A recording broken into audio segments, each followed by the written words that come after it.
कर्ण, तुम्हारी ये विजय हम सूतों के लिए एक नए युग का सूत्रपात करेगी। प्रयास यही है रुशाली, परंतु मेरा लक्ष्य पाना इतना सरल नहीं। न जाने और कितने युद्ध लड़ने होंगे, कुछ दृश्य शत्रुओं से और कुछ अदृश्य शत्रुओं से। युद्ध होगा तब देखा जाएगा कर्ण। अभी तुम्हारा राज्याभिषेक है, इसके पश्चात क्या करने वाले हो कर्ण? यह सुनिश्चित करूंगा कि अंगवासियों को प्रजातंत्र मिले और उन्हें अपने जीवन पर स्वाधिकार मिले। मैं अंग के विषय में नहीं कह रही हूं कर्ण, अपने विषय में कह रही हूं, हमारे विषय में। हम तो साथी हैं और भविष्य के विषय में भविष्य में विचार करेंगे। विचार करने में ज्यादा समय ना लेना अंगराज। ये स्मरण रहे कि एक अविवाहित कन्या समाज की रीति नीति के विरुद्ध बिना किसी संबंध के यहाँ तुम्हारे साथ आई। अविवाहित में से अ हटाने में कितना समय लगता है रुशाली? धनुष से प्रत्यंचा एक बार जुड़ जाए तो धनुष के भंग होने से ही वो अलग होती है। शुभ दिन आए हैं कर्ण, शुभ शुभ बोलो। शुभ दिन आते नहीं है रुशाली, उन्हें लाया जाता है अपने परिश्रम से। शुभ दिन लाने के लिए लंबी यात्रा करनी होती है।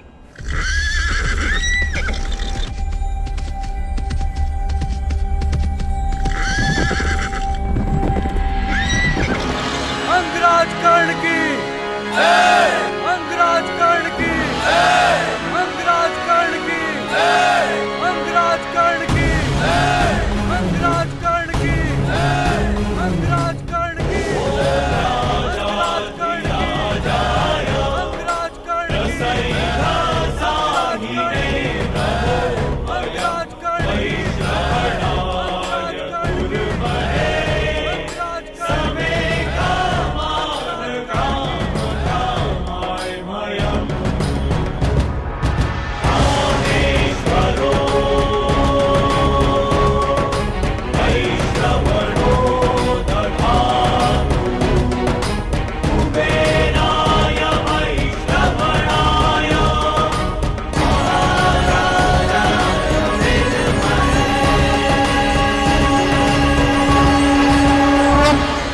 स्वागत है अंगराज।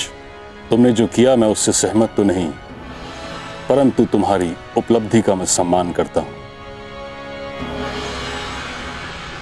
तुमने अपनी प्रतिज्ञा पूर्ण की, बधाई हो। मुझे प्रसन्नता है कि राधेकरण ने अपनी प्रतिज्ञा आपकी उपस्थिति में पूर्ण की। अंगवासियों, आपके राजा ने अपने पराक्रम, निष्ठा और शौर्य से एक राजा होने के अर्थ को सार्थक किया है। मैं शांतनुसूत भीष्म 5 तत्वों, 7 तलों और आप सभी को साक्षी रख के मैं राधेकर्ण को अंग प्रदेश का राजा घोषित करता हूं। अंगराज कर्ण की, अंगराज कर्ण की, अंगराज कर्ण की,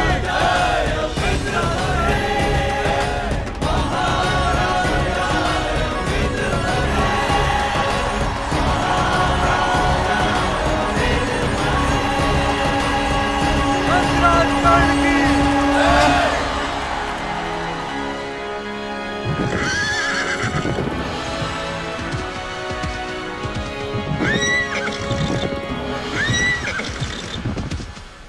अब जैसी की परंपरा है, प्रथा है, तुम अपनी प्रजा को अपना प्रथम संबोधन दो।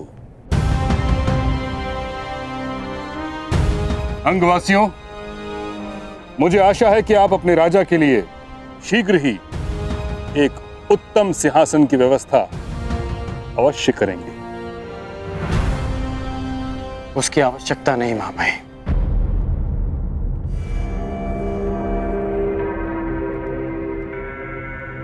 अंगराज कर्ण की अंगराज कर्ण की अंगराज कर्ण की अंगराज कर्ण की।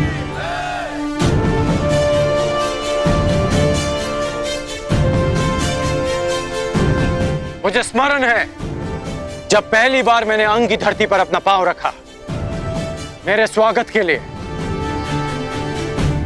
आप लोगों ने कंटकों का सिंहासन बनाया था, परंतु इस बात का मुझे शोभ नहीं, क्योंकि जिसके पास जो देने को होता है वो वही देता है। और मैं वचन देता हूं कि आपके जीवन से हर कंटक, हर पीड़ा को दूर कर दूंगा, ताकि फिर आपको कंटकों का सिंहासन ना बनाना पड़े। अंगराज कर्ण की अंगराज कर्ण की। आज अंग स्वतंत्र हुआ है मित्रों, लेकिन स्वतंत्रता लक्ष्य नहीं, एक मार्ग है जिस पर चलकर हमको विकास और समानता का लक्ष्य प्राप्त करना है। मैंने एक परिवर्तन का स्वप्न देखा है, परंतु स्वप्न में दिखी समृद्धि आंख खोलते ही अदृश्य हो जाती है। भले ही स्वप्न में कितनी नदियां देख लें, परंतु आंख खोलने के पश्चात वो प्यास शांत नहीं कर पाती। इसलिए स्वप्न देखो, परंतु जागते ही उस स्वप्न को पूरा करने में जुट जाओ। अपने लक्ष्य की ओर आगे बढ़ो। अंगराज कर्ण की अंगराज कर्ण की अंगराज कर्ण की। मुझे भले ही अंगराज की पदवी मिल गई हो, परंतु मैं आज भी सूत पुत्र राधे कर्ण हूं। वो राधे कर्ण जिसे योग्यता के अनुकूल भी सम्मान नहीं मिला।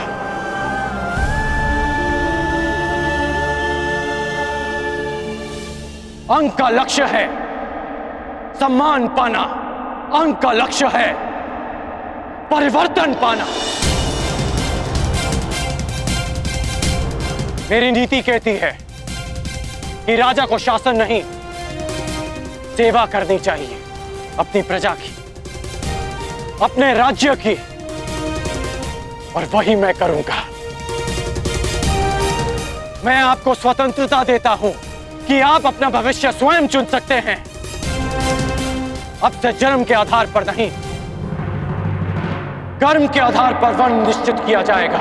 कर्ण, तुम्हें भान भी है कि तुम क्या कह रहे हो? यह असंभव है। क्यों? मैं अंग का शासक हूं, मैं अपनी प्रजा के लिए कोई भी घोषणा कर सकता हूं। तुम्हारा प्रशासन हस्तिनापुर के शासन के अंतर्गत आता है। किसी भी नीति या नियम में परिवर्तन हस्तिनापुर की अनुमति के बिना नहीं किया जा सकता। बस मेरे मित्र कुमार दुर्योधन के युवराज बनने का विलंब है मामाई। हस्तिनापुर निश्चित रूप से इस नीति की अनुमति देगा।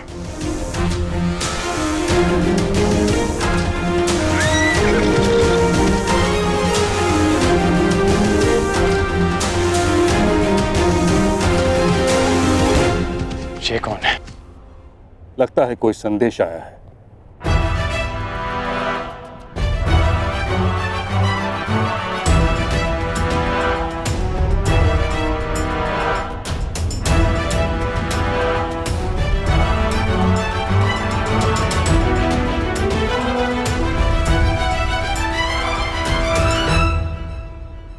हस्तिनापुर को अपना युवराज मिल चुका है कर्ण।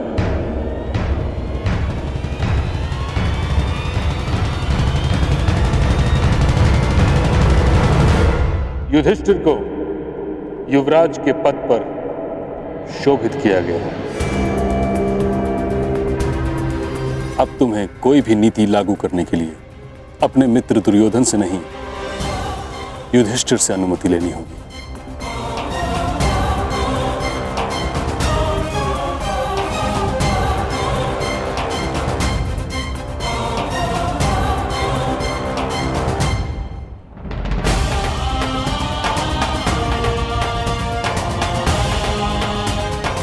मेरी प्रजा मुझे अनुमति दे चुकी है मां महिम। अंग की प्रजा में परिवर्तन आ चुका है। शीघ्र ही परंपरा में भी परिवर्तन आएगा। यदि मैं जरासंध को पराजित कर सकता हूं तो मैं अन्याय और अनीति के इस दानव को भी पराजित करूंगा। जिस तरह अंगवासियों ने इस बांध को तोड़ा है, उसी तरह परंपरा और अन्याय का यह बांध भी टूटेगा जिसने हमारी जीवन धारा को रोक रखा है। परंतु अभी मुझे अपने मित्र के पास जाना होगा। इस समय उसे मेरी आवश्यकता है। उसे बहुत बड़ा आघात लगा होगा मां महिम। आज्ञा दीजिए।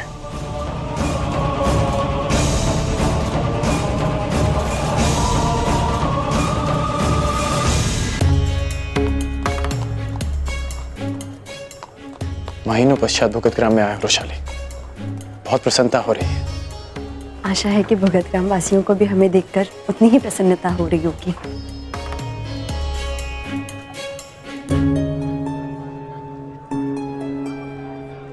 कुछ तो हुआ है यहाँ पे।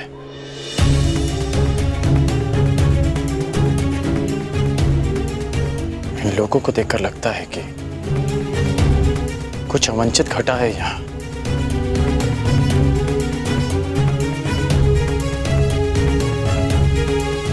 नहीं कर्ण, ऐसा कुछ नहीं है।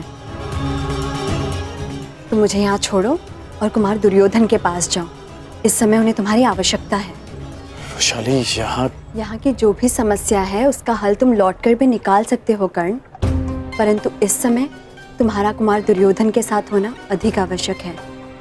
ठीक है वृषाली, मैं शीघ्र लौट कर आता हूँ। तुम ध्यान रखना।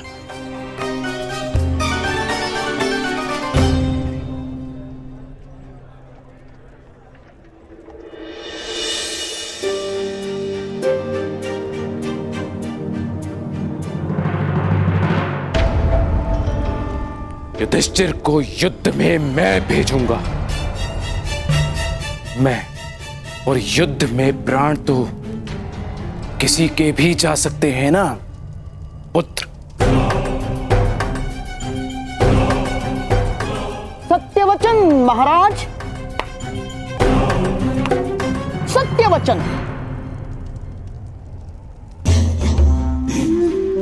परंतु प्रश्न ये उठता है कि महाबली भीष्म और अर्जुन के होते हस्तिनापुर पर आक्रमण करने का साहस कौन करेगा महाराज? कब होगा युद्ध और कब उस युधिष्ठिर के प्राण जाएंगे महाराज? कब? और तब तक क्या मेरा होने वाला सम्राट प्रतीक्षा करेगा महाराज? जैसे आपने की वर्षों तक। कहना क्या चाहते हो शकुनी? यही मोती चाहिए तो सागर में गोता लगाना पड़ेगा, और युवराज पद चाहिए तो नियति के चक्र की प्रतीक्षा नहीं, तो षड्यंत्र का कुचक्र रचना होगा महाराज। और यही कूटनीति है, कूटनीति।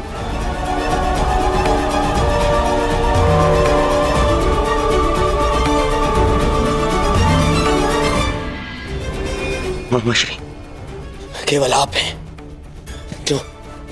जो मेरे मन की व्यथा को समझ सकते हैं। मैं उन पांडवों की उन्नति से क्रोध में जल रहा हूं मामा, क्रोध में जल रहा हूं मैं। तुम्हारे इस क्रोध की अग्नि को संभाले रखना। ये तुम्हें जलाने के लिए नहीं, तुम्हारे शत्रु को भस्म करने के लिए है। विस्तार में बताइए मामा। दुर्योधन को पहली समझ में नहीं आती। पहली ही कुचक्र की नींव होती है दुर्योधन। तुम्हारे भविष्य के प्रासाद के लिए एक योग्य वास्तुशास्त्र की आवश्यकता है।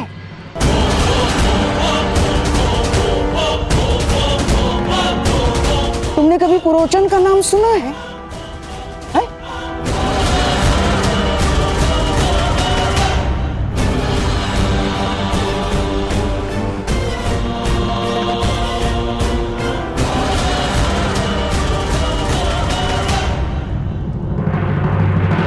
मामा श्री बता रहे थे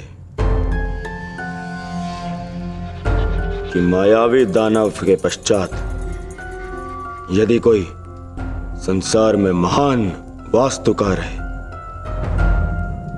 तो वो आप हैं।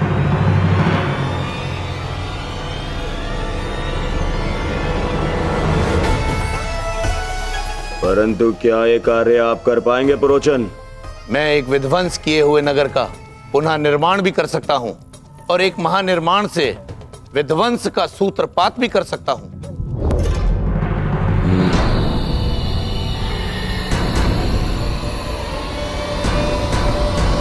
तो कब से ये कार्य आरंभ होगा? समझिए प्रारंभ हो गया इस विध्वंसक निर्माण का।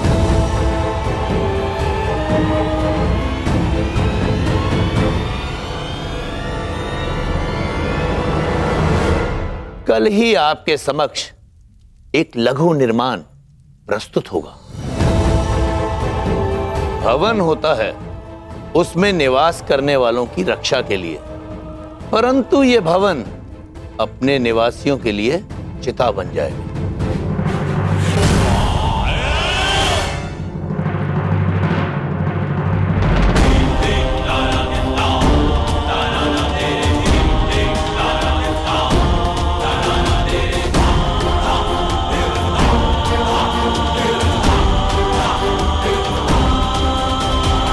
आश का गुण होता है ये जलता है और बुझ जाता है, परंतु लाख का ये गुण होता है कि ये जब तक जलता है जब तक जलने वाला भस्म न हो जाए। और ये भवन संपूर्ण लाख का बना होगा और ये होगा आपका लाक्षागृह। परंतु स्मरण रहे, इस लाक्ष्य ग्रह के भीतर स्थित मेरे हर एक शत्रु का भस्म भी नहीं मिलना चाहिए। मुझे मेरे हर एक शत्रु का विनाश चाहिए। विनाश।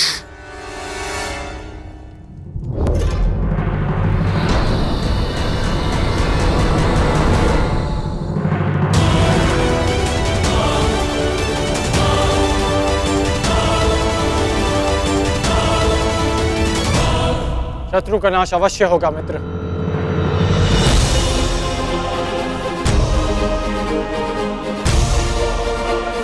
अभी चलकर शत्रुओं को चुनौती देते हैं।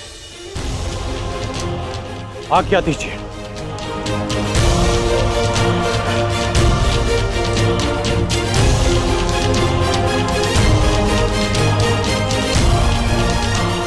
तुम मेरे मित्र हो कर्ण, और मित्र हाथ नहीं जोड़ते, गले लगते हैं।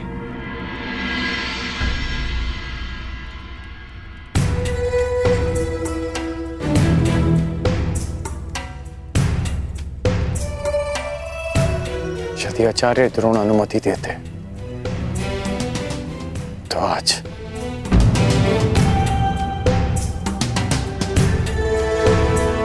जानता हूं, यदि आचार्य द्रोण ने तुम्हें मेरे साथ में युद्ध में भेजा होता तो मेरे शत्रु मेरे सेवक होते आज। तो अभी चलकर उन्हें पराजित करते हैं।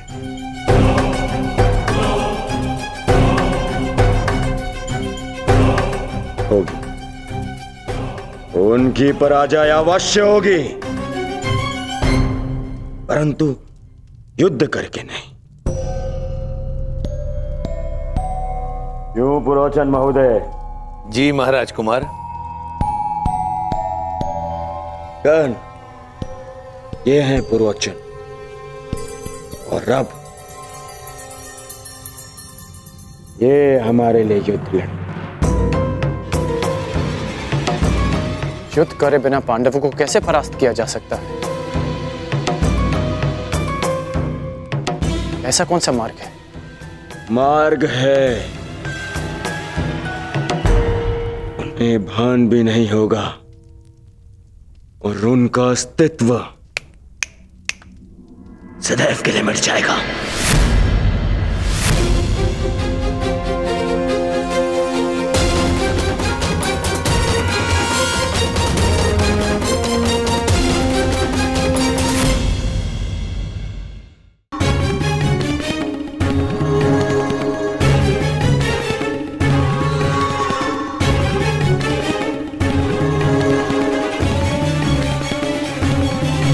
और वो दुर्योधन के कहने का तात्पर्य यह है कर्ण कि शत्रु को भान नहीं होना चाहिए कि उन पर आक्रमण की तैयारियां हो रही हैं। और युधिष्ठिर अब कोई सामान्य कुमार नहीं है, युवराज है, युवराज।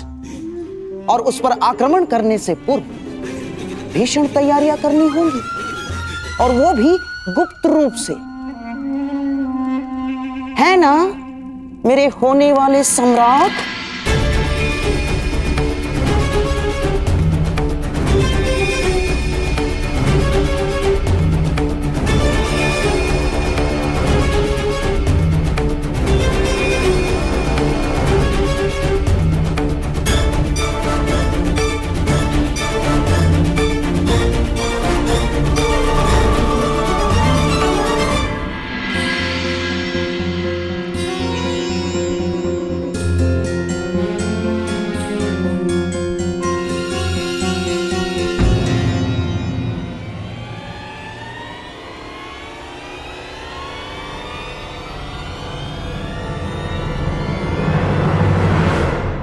गुप्त रूप से क्यों? तुम तैयार हो, मैं प्रस्तुत हूं, और अब तो मगध नरेश भी एक पुकार में है। सहायता के लिए प्रस्तुत हो जाएंगे मित्र। हाँ मित्र, जरासंध विजय पर मैं तुम्हें बधाई देना तो भूल ही गया। अद्भुत कर्ण। तुमने मगध नरेश को पराजित नहीं किया है, बल्कि दुर्योधन के विश्वास को जिताया है। ये मुकुट तुम पर बहुत शोभा देता है कर्ण। मित्र, मैं भी तुम्हारा हूं, ये मुकुट भी तुम्हारा है। ये मुकुट मेरे लिए महत्व नहीं रखता, मेरे लिए केवल एक बात महत्व रखती है, कि अति शीघ्र ही मेरा मित्र हस्तिनापुर के सिंहासन पर विराजमान हो।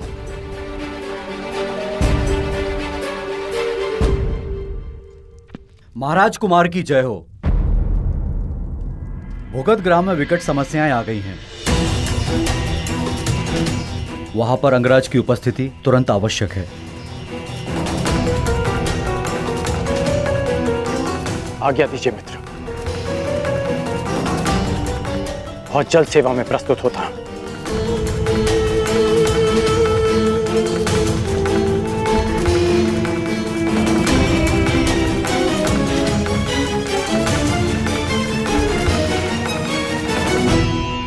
क्या बात है मामा, क्यों रोका मुझे आपने?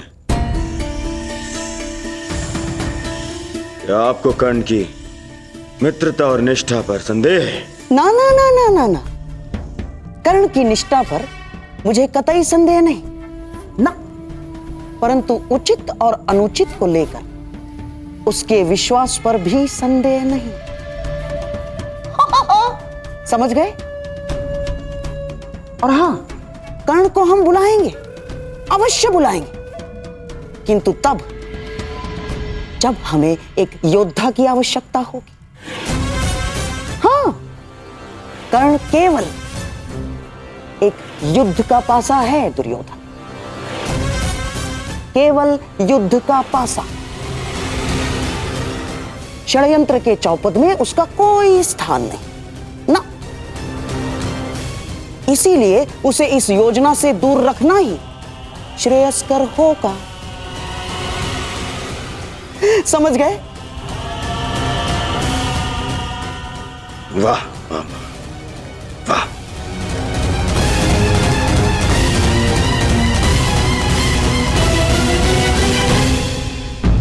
इसकी हर वस्तु को नष्ट कर दो।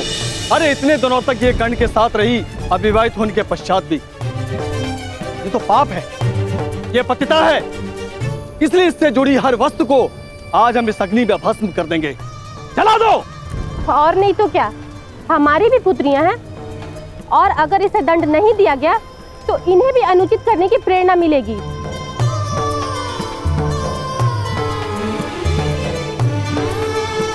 पिताश्री, आप कुछ कहते क्यों नहीं?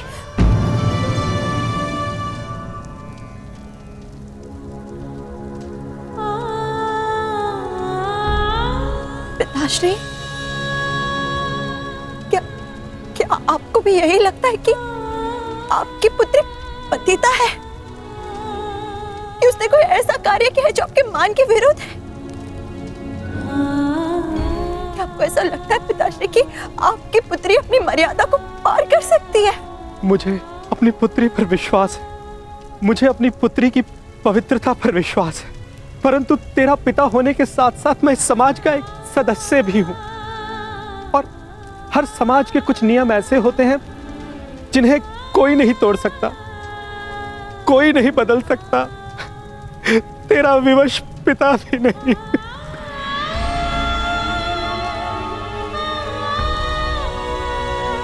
जला दो इसकी सारी वस्तुओं को और इसे इस भुगत ग्राम से बाहर निकाल दो। यहां पर इसके लिए कोई स्थान नहीं है।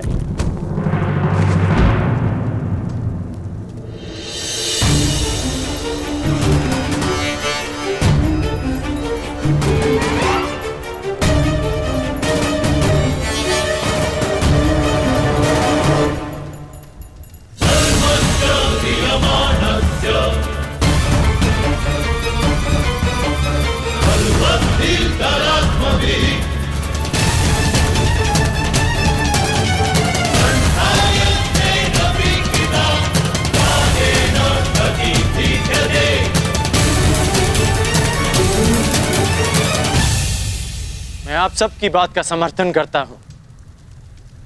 उचित किया आप लोगों ने, ऐसा ही करना चाहिए। जला दीजिए वो हर वस्तु जिसे रोशाली ने स्पर्श किया।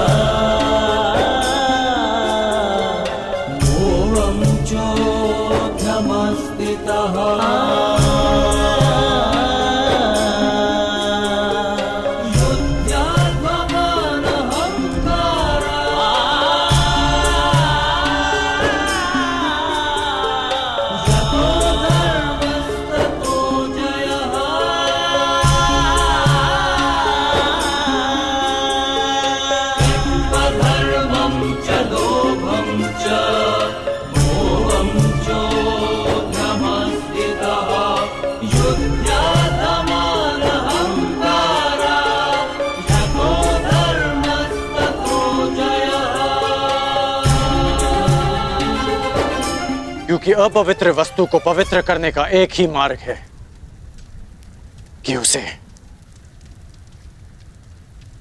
पवित्र अग्नि में समर्पित कर देना चाहिए।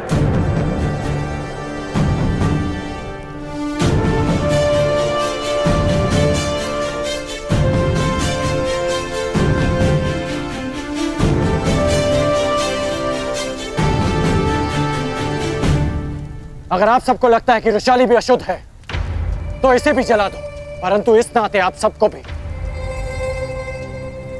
इस अग्निकुंड में कूदकर अपने प्राण दे देने चाहिए, क्योंकि आप सबने भी रोशाली की वस्तुओं को स्पर्श किया। आप में और उन उच्च वर्ग के नागरिकों में कोई अंतर नहीं। वो आप पर अनीति करते हैं क्योंकि वो आपसे अधिक शक्तिशाली हैं, और आप रोशाली पर अन्याय करते हैं क्योंकि आपको लगता है कि वो आपसे दुर्बल है। हाँ, रोशाली अविवाहित है, परंतु विवाहित तो मैं भी नहीं, और हम दोनों साथ थे। फिर आपने केवल रोशाली का बहिष्कार क्यों किया, मेरा क्यों नहीं?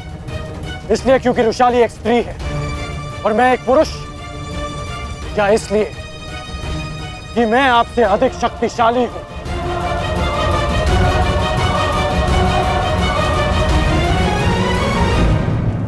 आपने कहा था कि आपकी भी पुत्रियां हैं, फिर आप ऐसे कैसे कर सकती हैं? भुगत ग्राम की हर पुत्री को रोशाली से प्रेरणा लेनी चाहिए कि उसने हम जैसों के उत्थान के लिए, हमारे सम्मान के लिए इस संघर्ष में हमारा साथ दिया। रोशाली के कारण भुगत ग्राम का अपमान नहीं, सम्मान बढ़ा है।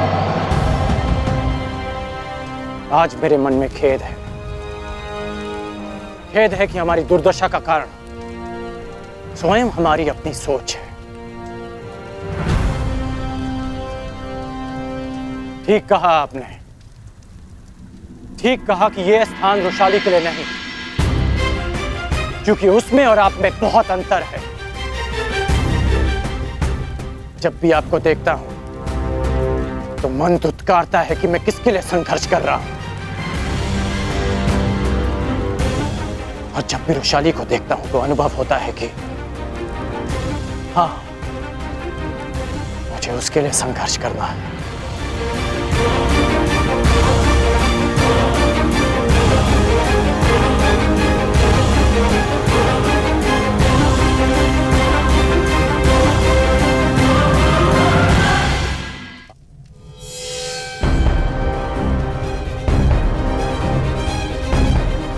आप तो रोशाली के पिता हैं ना, फिर भी आपने उनका साथ दिया। यदि यही कार्य आपका पुत्र करता तो क्या आप उसे अस्वीकार कर देते, उसकी वस्तुओं को जला देते? संसार की सबसे बड़ी शक्ति, सबसे बड़ा भाव विश्वास होता है। मैं रणभूमि में सफल हो पाया, मैं जरासंध को पराजित कर पाया, क्योंकि मेरे साथ मेरी माता का विश्वास था, रोशाली का विश्वास था, और आप उसी विश्वास को अग्नि को समर्पित करना चाहते हैं।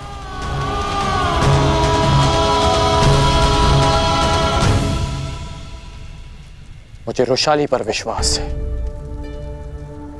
उसकी पवित्रता पर विश्वास है, उसकी महानता पर विश्वास है। कर्ण को स्त्री की शक्ति पर विश्वास है। रोशाली अब यहां नहीं रहेगी। रोशाली अब भुगत ग्राम में नहीं, अंग देश में रहेगी।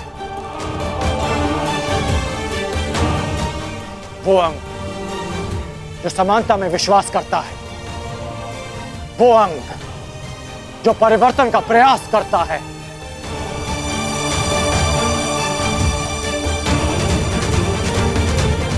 अंग तुम्हारा स्वागत करता है रोशाली।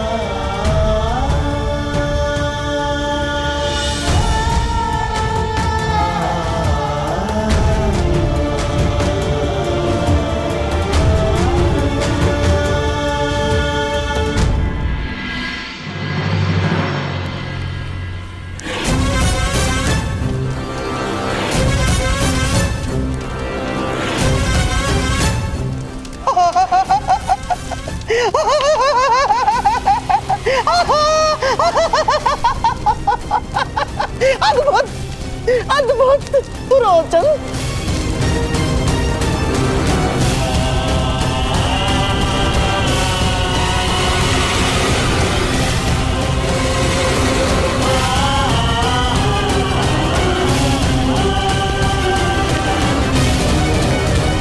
अद्भुत रोचन, अद्भुत।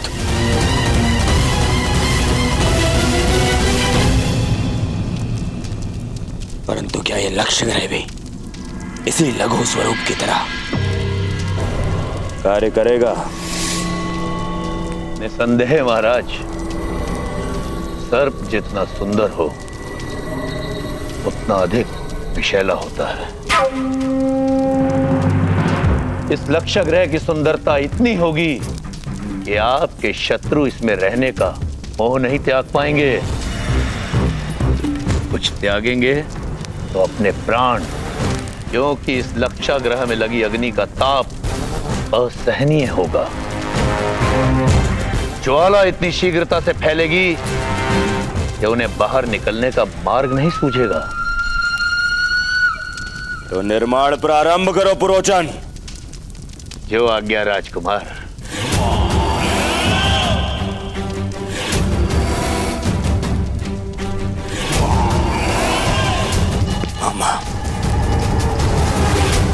जहां भवन का निर्माण पूर्ण होगा,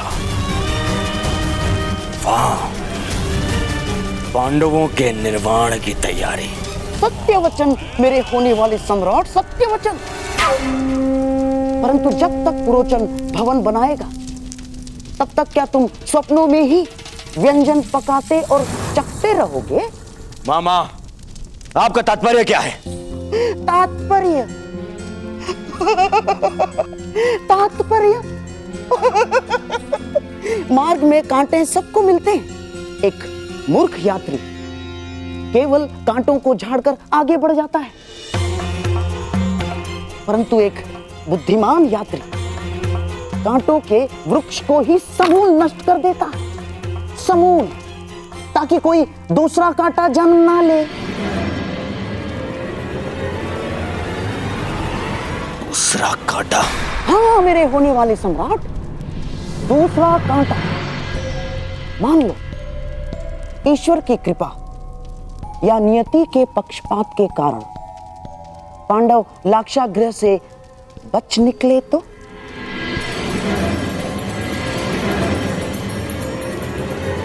तो मैं क्या करूं मामा श्री? विवाह। मामा क्या कह रहे हैं आप?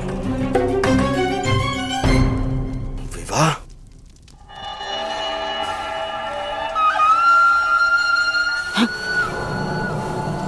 विवाह, और वो भी युधिष्ठिर से पहले, ताकि कुरुवंश की अगली पीढ़ी में ज्येष्ठ पुत्र तुम्हारा ही हो। सोचो, यदि तुम्हारा जन्म पहले हुआ होता तो उत्तराधिकार में पांडवों का पक्ष शून्य होता, शून्य। पांडव नामक कांटे के वृक्ष से अगला शूल तुम्हें न चुभ जाए, इसलिए युधिष्ठिर से पहले तुम्हें विवाह करना ही होगा।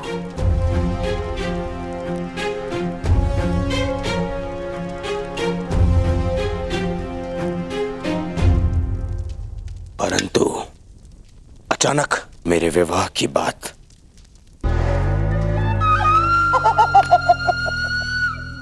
मामा श्री, राजनीति की चौसर पर अंतिम चाल क्या होगी, ये पहली चाल चलने से पूर्व ही सोच लेना चाहिए दुर्योधन।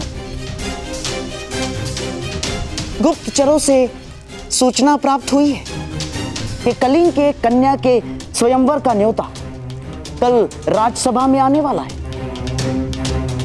और कलिंगवासी युद्ध कौशल के लिए विख्यात है। सोचो सोचो मेरे होने वाले सम्राट, सोचो, ऐसे कुल का जामाता कोई बनेगा तो उसकी शक्ति अपने आप ही बढ़ जाएगी, और युवराज होने के नाते युधिष्ठिर को स्वयंवर में जाने को कहा जाएगा। ऐसे में तुम्हें क्या करना है, ये तुम भली भांति जानते हो मेरे होने वाले सम्राट।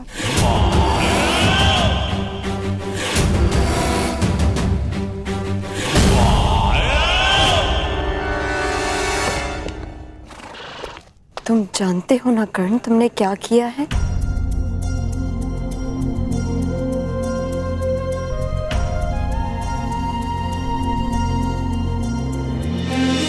अग्नि को साक्षी मानकर तुम मुझे मेरे घर से अपने घर ले जा रहे हो।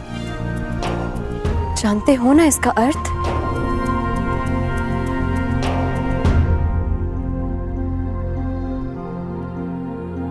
क्या तुम सच में मुझसे विवाह करोगे?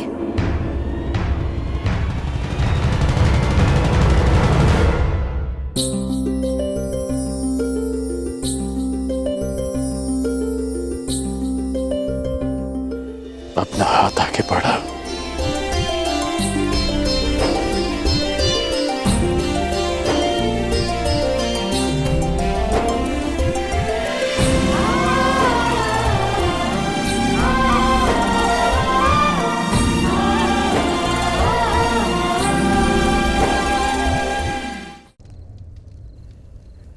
क्या तुम सच में मुझसे विवाह करोगे?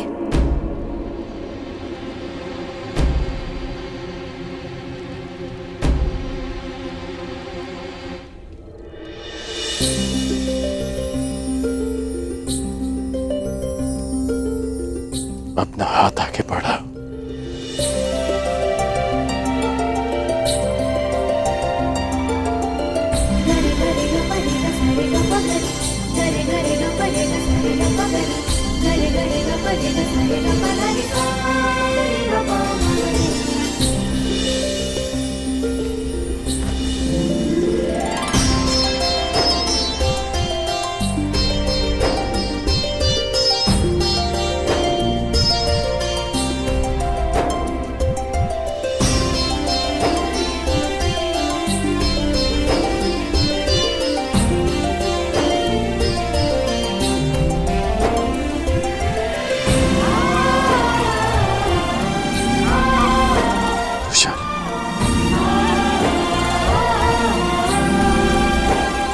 तुमसे विवाह करना चाहता हूं।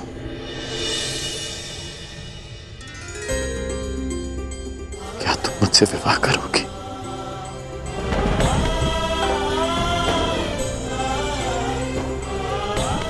हाँ, वृषाली राधे कर्ण से विवाह करेगी।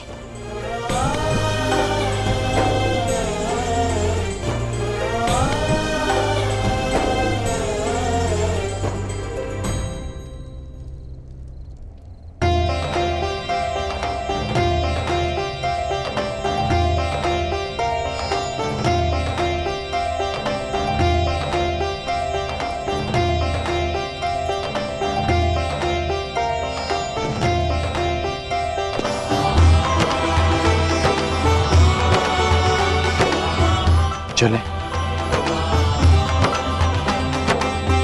सारथी, प्रस्थान करो।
वैशाली, क्या हुआ? कोई बुरा स्वप्न देखा? हाँ कर्ण, बहुत ही भयानक स्वप्न था। मैंने देखा कि तुम विवाह के पोशाक में किसी स्त्री के साथ रथ पर सवार हो और मैं सारथी बनकर रथ की भागडोर संभाले हूँ। ऐसे स्वप्न कैसे आ सकते हैं मुझे? तुम स्वप्न में भी किसी और स्त्री के साथ कैसे विवाह कर सकते हो? स्वप्न तुम्हारा और आरोप मुझ पर। छेड़ो मत मुझे कर्ण, मैं बहुत भयभीत हूँ। मैंने सुना है कि स्वप्न भविष्य का संकेत होते हैं। मुझे ऐसा स्वप्न क्यों आया? कहीं यही मेरा भविष्य तो नहीं? शांत हो जाओ वैशाली, शांत हो जाओ। अच्छा बताओ कि तुम्हारे स्वप्न में तुमने उस स्त्री का मुख देखा?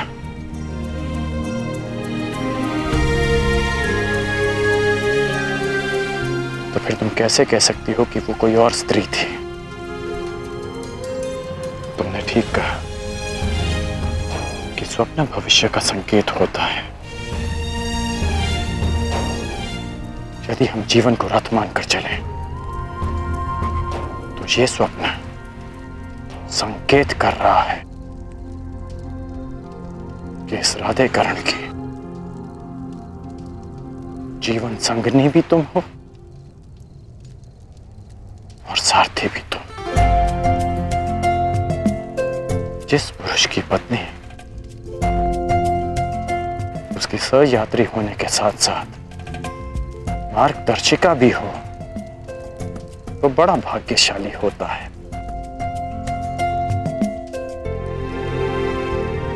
मैं बहुत भाग्यशाली हूं रुशाली।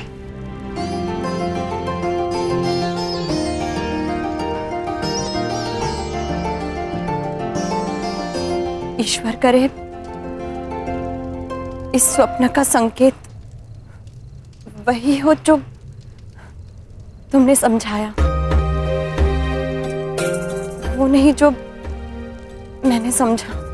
आज के लिए पर्याप्त समझ लिया रुशाली। अब भोजन कर लेते हैं ताकि भोर तक अंग पहुंच सके।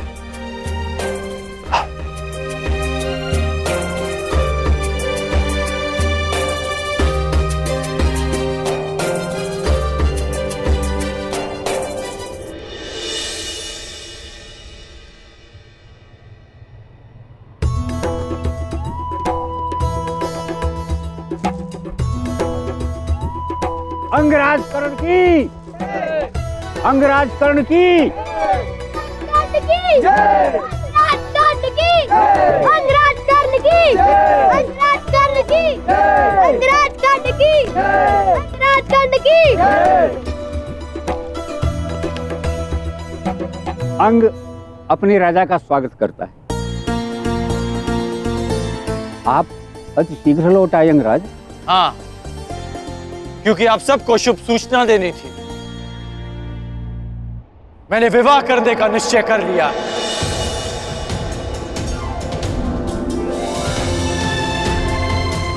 अंग देश को उसकी महारानी बहुत शीघ्र ही मिलेगी। अंग की रानी कौन होगी मित्र?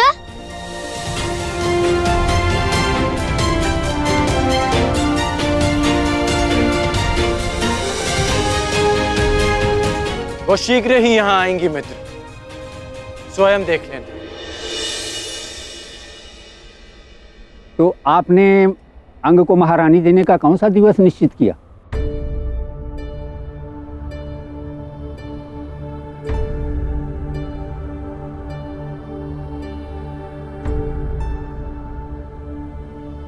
पूर्णिमा से अगले दिवस प्रतिपद को विवाह होगा।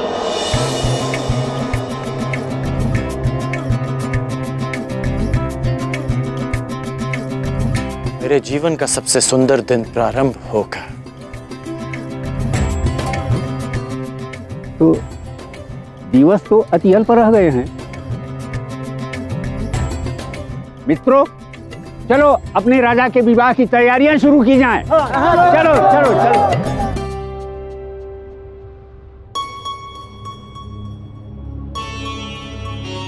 कर्ण,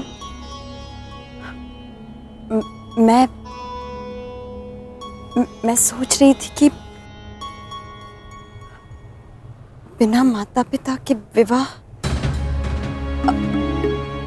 तुम समझ रहे हो ना मैं क्या कह रही हूँ?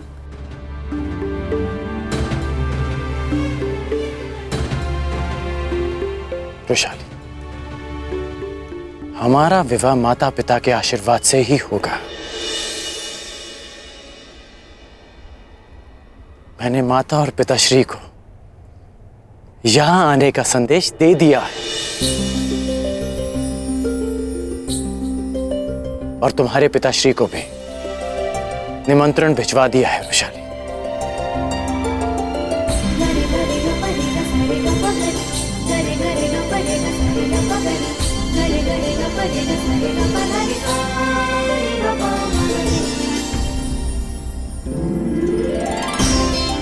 कन्या की आंखों में अश्रु विदाई के समय आने चाहिए, उससे पूर्व नहीं।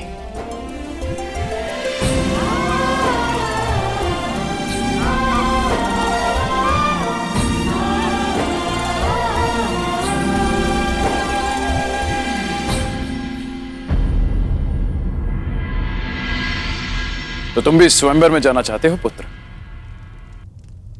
हाँ पिताश्री।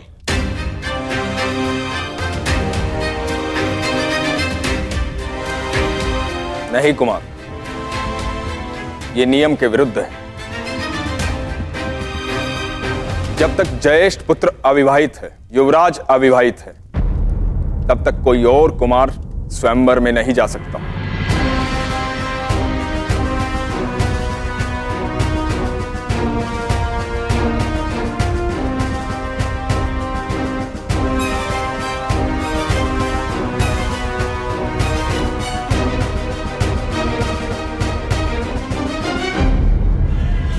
युवराज अविवाहित है, तब तक कोई और कुमार स्वयंवर में नहीं जा सकता। विदुर महोदय, ये कौन सा नियम है कि एक पुत्र अपने पिता से मन की बात भी ना कह सके? और रही बात राजनियम की, तो सम्राट राजनियम बनाते हैं, वो स्वयं उसके अधीन नहीं होते। उनकी कही हर बात अघोषित नियम है। और अकारण विवाद क्यों करना है दुर्योधन? ना बात यदि युवराज की है तो उन्हीं से पूछ लेते हैं। क्यों युवराज युधिष्ठिर? जहां तक मैं समझता हूं, आप अपने अनुज का यह निवेदन अस्वीकार नहीं करेंगे।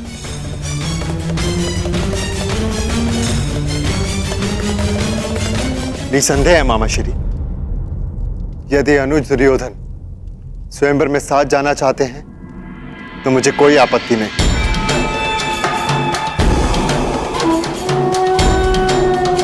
उन्हें अपने साथ ले जाकर मुझे प्रसन्नता होगी।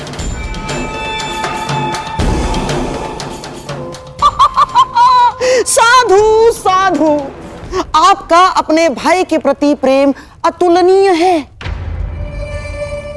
लीजिए महामंत्री विदुर, हो गया विवाद का निवारण।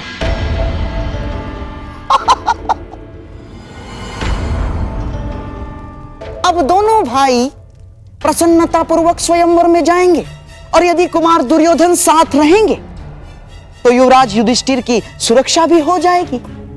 और अपने भ्राताओं की सुरक्षा के लिए मैं साथ जाऊंगा ज्येष्ठ पिताश्री।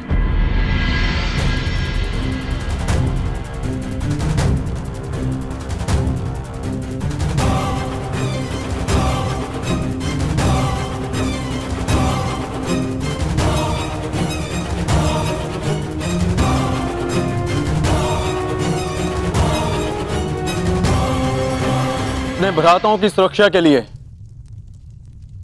मैं साथ जाऊंगा ज्येष्ठ पिताश्री।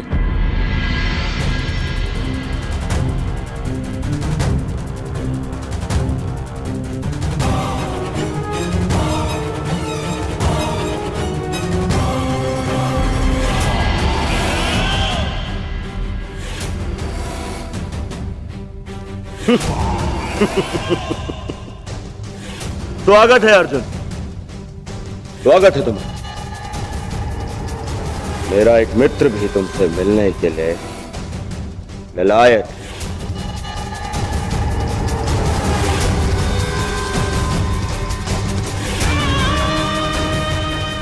विशेषता इस हस्तिनापुर के बाहर, वो भी हमारे साथ चलेगा।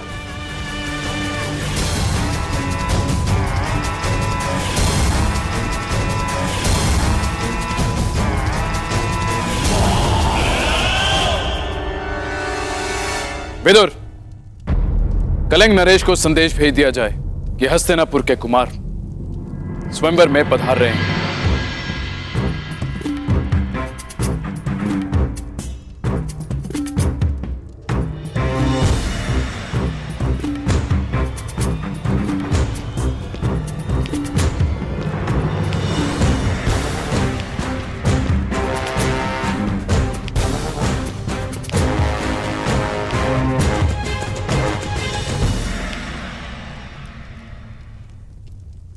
मामा, आपने कहा था ना कि कर्ण युद्ध का पासा है, षड्यंत्र का नहीं। हाँ। तो अब इस पासे को अंग से बुलाने का समय आ गया है।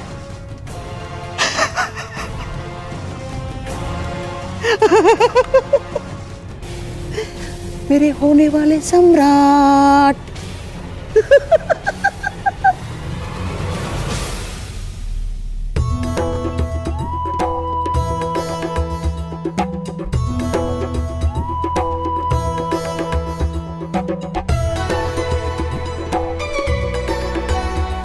देख रहे हो कर, कितने सुंदर फूल है ना।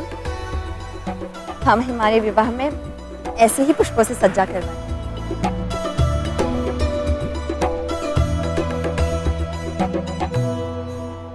क्या सोच रहे हो? सोच रहा हूं कि माता और पिताश्री शीघ्र ही आते होंगे। मेरे पिताश्री आएंगे या नहीं ज्ञात नहीं।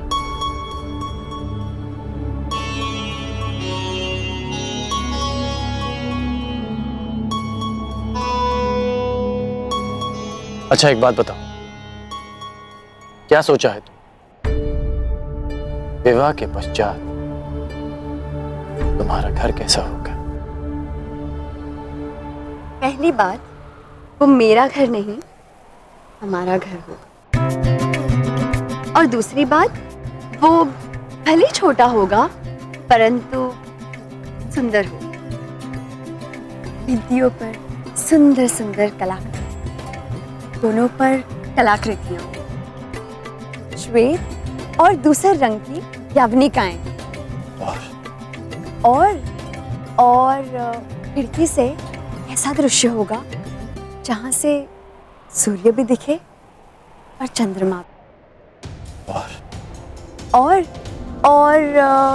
हाँ, ऐसे सुंदर और सुगंधित पुष्प सज्जा हो। और हे ईश्वर, पुष्प सज्जा का कार्य अधूरा पड़ा है। तुम भी ना मुझे बातों में उलझाकर ना स्वयं कुछ करते हो ना मुझे कुछ करने देते हो। कहाँ मैंने सोचा था कि तुमसे पुष्प सज्जा में सहायता लो, परंतु तुम जैसे कठोर योद्धा कहाँ से इन कोमल से पुष्पों को समझेगा।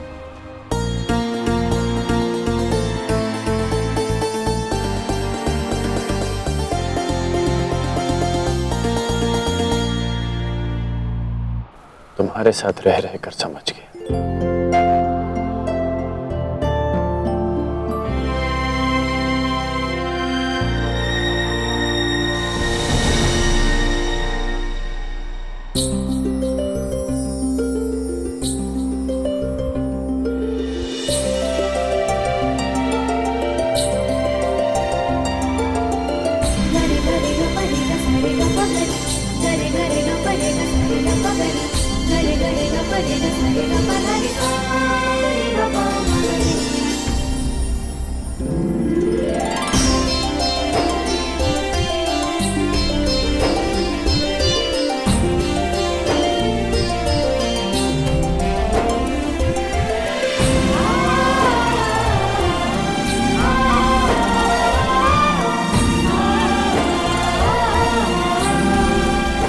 कैसा लगा मेरा प्रबंध? अद्भुत, अति सुंदर।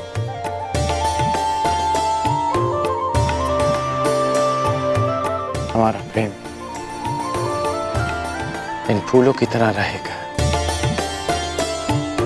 अद्भुत और अति सुंदर, जो सारे संसार को सुगंधित कर देगा। परंतु इन पुष्पों का एक गुण नहीं होगा हमारे प्रेम। वो क्या?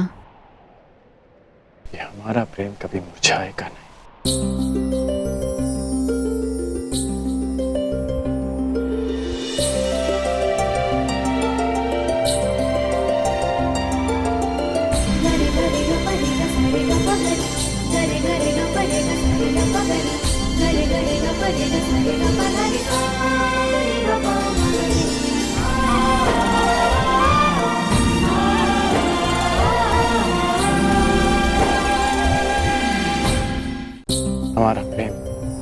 फूलों की तरह रहेगा, अद्भुत और अति सुंदर। परंतु इन पुष्पों का एक गुण नहीं होगा हमारे प्रेम। वो क्या? कि हमारा प्रेम कभी मुरझाएगा नहीं।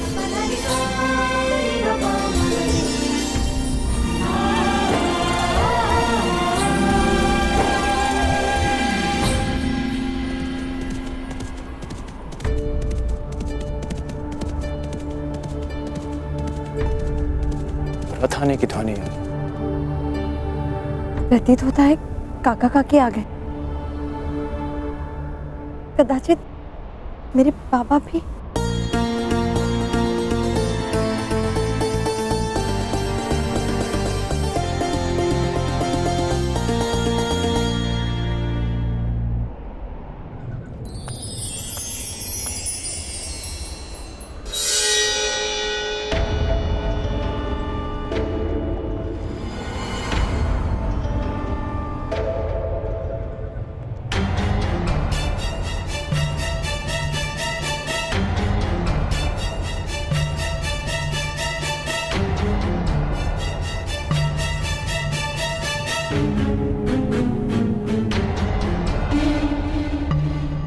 प्रणाम कुमार।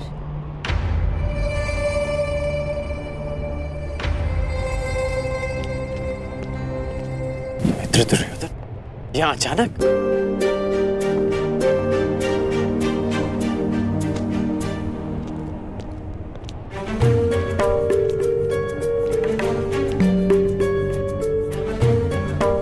क्यों? मित्र के अचानक आने पर प्रतिबंध है? नहीं, आपका स्वागत है।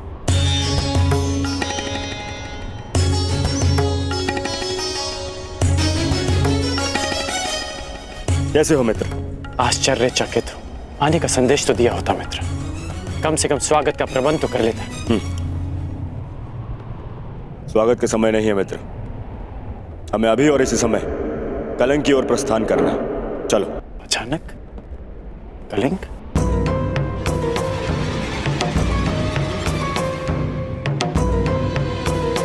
हाँ, कलिंग नरेश की पुत्री के स्वयंवर का निमंत्रण आया है। कदाचित तुम्हारे सहायता की आवश्यकता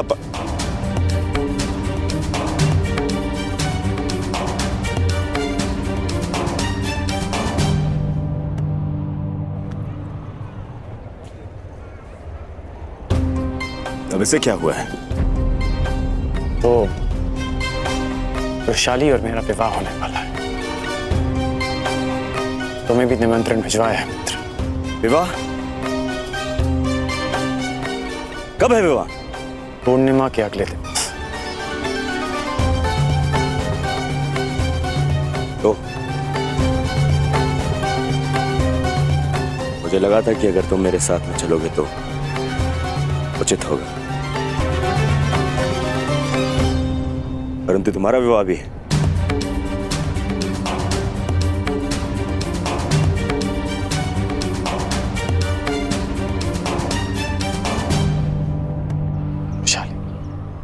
पूर्णिमा आने में सप्ताह भर शेष है, तब तक मैं लौट आऊंगा। अवश्य किसी संकट का अनुमान होगा कुमार दुर्योधन, इसलिए मेरी सहायता की आवश्यकता है।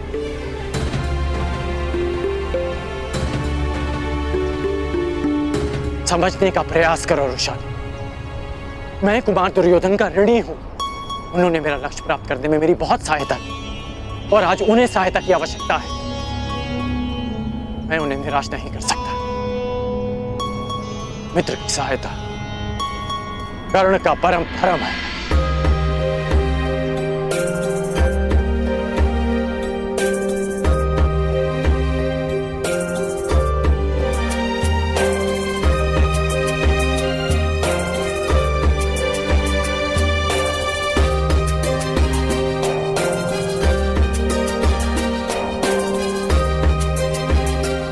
कर्ण और कर्तव्य दोनों की राशि एक ही है राधे।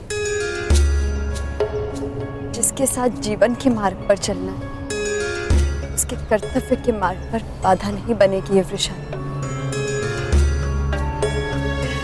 प्रतीक्षा करूंगी कल पूर्णिमा से पहले लौट आना।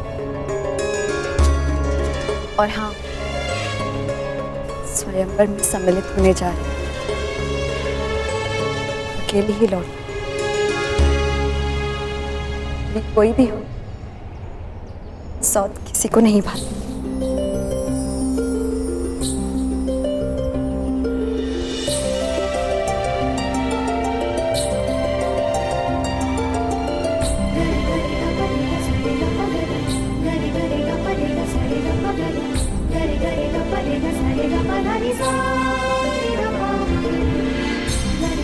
करण और कर्तव्य की राशि एक,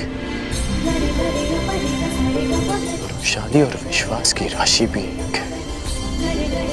और मुझे करण का कर्तव्य है कि वो वैशाली का विश्वास ना दो। यदि करण धनुष तो वैशाली उसकी प्रतिज्ञा, ये साथ कभी नहीं छूटेगा। जानती हूँ कर तुम जा,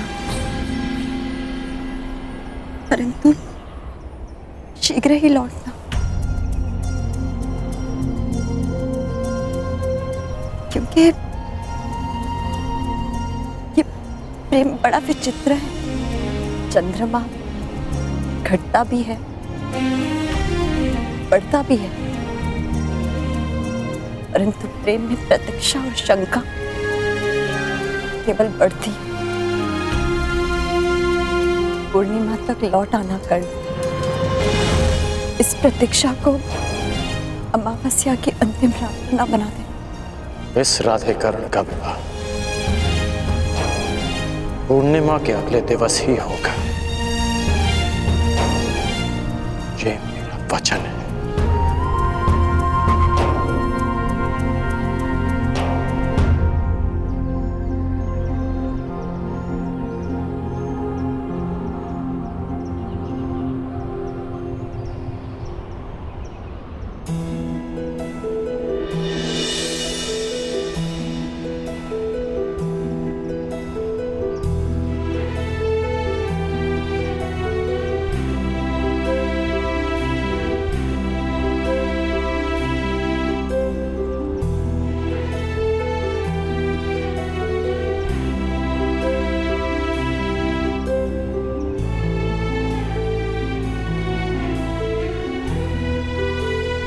ईश्वर करे